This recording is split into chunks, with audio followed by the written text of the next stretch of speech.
Hai, di sini aku ingin sedikit membahas mengenai penghasilan pada saat momen-momen hari raya seperti Lebaran kemarin, sebelum Lebaran atau pasca sesudah Lebaran kayak gitu ya.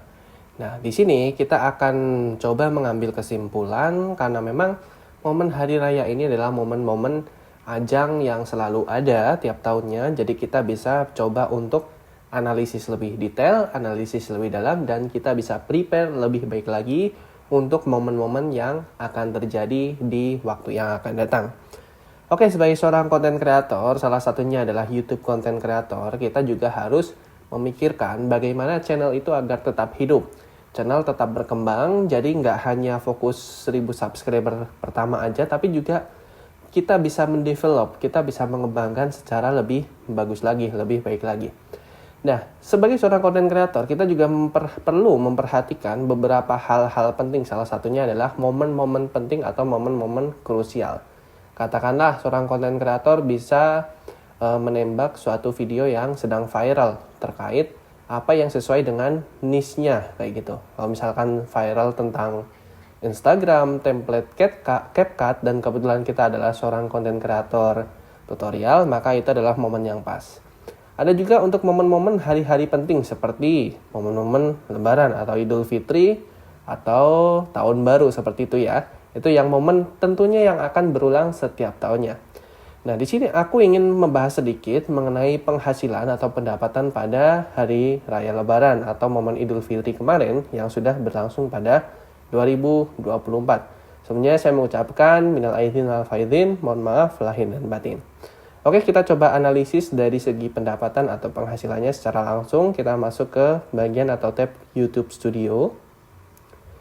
Kita bisa coba untuk melihat pergerakan penghasilan atau pendapatannya, kayak gitu. Kita masuk, kalau udah masuk ke YouTube Studio, seperti biasa kita masuknya ke Analytics. Oke, nanti kita masuk ke pendapatan. Nah, kebetulan untuk momen Hari Raya Lebaran kemarin itu jatuh pada tanggal berapa kemarin? Kalau nggak salah itu jatuh pada tanggal 10, tepatnya pada hari Rabu. Momen kemarin Lebaran tanggal berapa? Kita coba. Oh, 9-10 April ternyata. Ini ya. Nah, kemarin untuk momen Lebaran itu ada penurunan yang bisa dikatakan cukup drastis. Bisa dikatakan hampir setengahnya sendiri atau hampir 50%-nya sendiri. Biasa yang saya dapatkan adalah hariannya itu 25.000 ke atas, kadang sampai 34.000.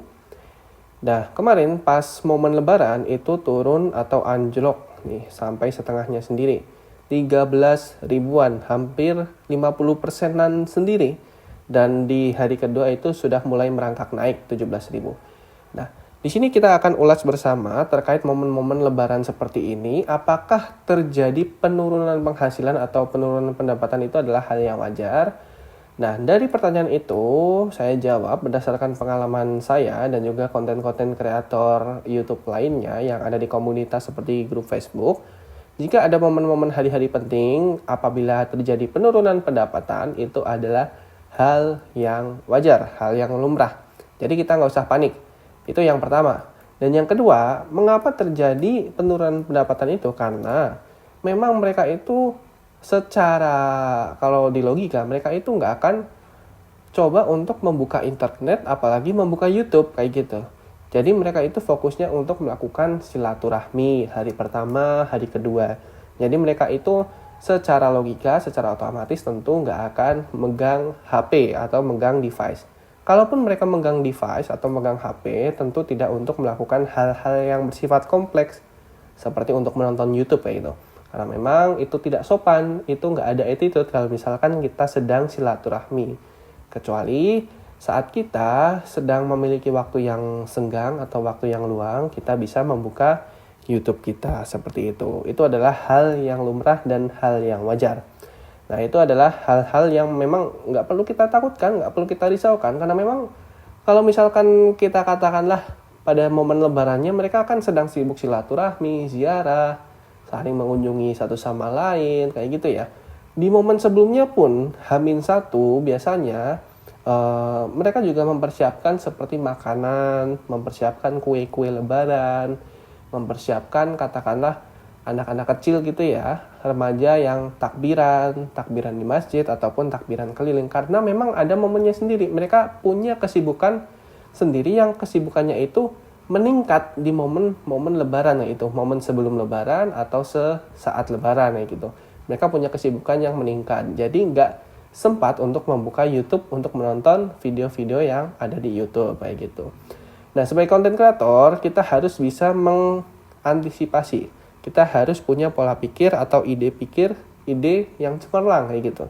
Sebenarnya di sini adalah kesalahan saya pribadi di mana sebelumnya tidak mempersiapkan stok video untuk bisa dipublikasikan. Jadi nanti biar pilot kayak gitu. Jadi kita punya stok, katakanlah bulan ini punya stok 30, jadi udah kita schedule gitu ya. 30 selama bulan April setiap hari. Tapi sayangnya saya itu nggak punya stok video. Maka dari itu terakhir upload itu pada pada tanggal 31 Maret 2024 dan selama bulan April itu kosong, belum pernah upload video sama sekali. Nah, ini sebenarnya hal yang perlu diperhatikan. Kita ada baiknya adalah terus tetap konsisten untuk mengupload video. Kalaupun misalkan kita nggak punya waktu senggang, jika suatu saat nanti punya waktu senggang atau waktu yang spare gitu ya, kita harus coba untuk push video kita dengan cara memiliki banyak video, dengan cara merekam gitu ya, merekam banyak video sekaligus langsung banyak kayak gitu. Agar kita bisa schedule, kita bisa pilot untuk beberapa hari ke depan. Jadi kita punya stok videonya. Itu adalah salah satu pertimbangan menjadi seorang konten kreator. Dan kebetulan ini sudah saya lanjutkan lagi, dan ini juga saya push untuk coba stok video gitu ya secara seterusnya. Nah, pada saat kita coba lihat lagi, pada saat momen lebaran itu terjadi penurunan yang drastis. Tapi nggak jadi masalah, itu hanya 1 atau 2 hari aja. Setelah itu tentunya mengalami kenaikan dan berangsur-angsur pulih seperti biasanya.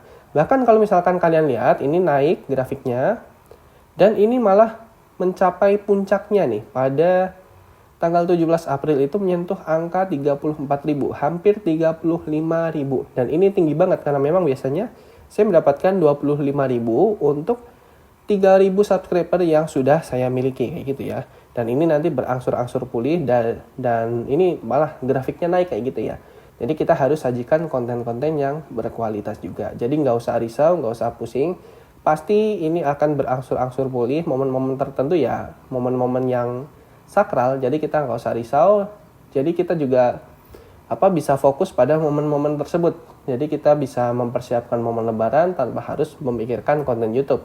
Salah satunya adalah kita punya stok video di awal, kita schedule atau kita jadwalkan seperti itu. Jadi kita pada saat momen lebaran juga fokus lebaran, nggak fokus mikirin YouTube, nggak fokus mikirin apapun itu, yang memang nanti ada porsinya sendiri, ada porsinya masing-masing. Kalian kapan harus memikirkan konten YouTube, memikirkan idenya, atau kalian harus fokus terhadap momen-momen hari-hari penting seperti Hari Raya Idul Fitri, Tahun Baru, dan hal-hal yang lainnya. Itu ada porsinya sendiri. Jadi jangan sampai terforsir ya kalian sebagai konten kreator. Oke, jadi beginilah mengenai analisis penghasilan atau pendapatan. Kalau turun di momen-momen hari-hari penting tersebut, nggak menjadi masalah. Tentu itu nanti akan berangsur-angsur pulih dan kita harus tetap fokus, tetap stay, tetap update konten-konten yang baru. Karena memang kita adalah seorang konten kreator.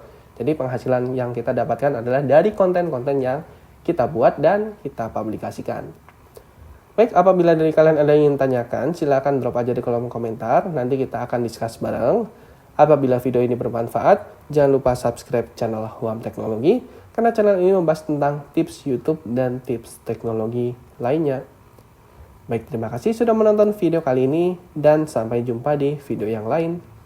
See you!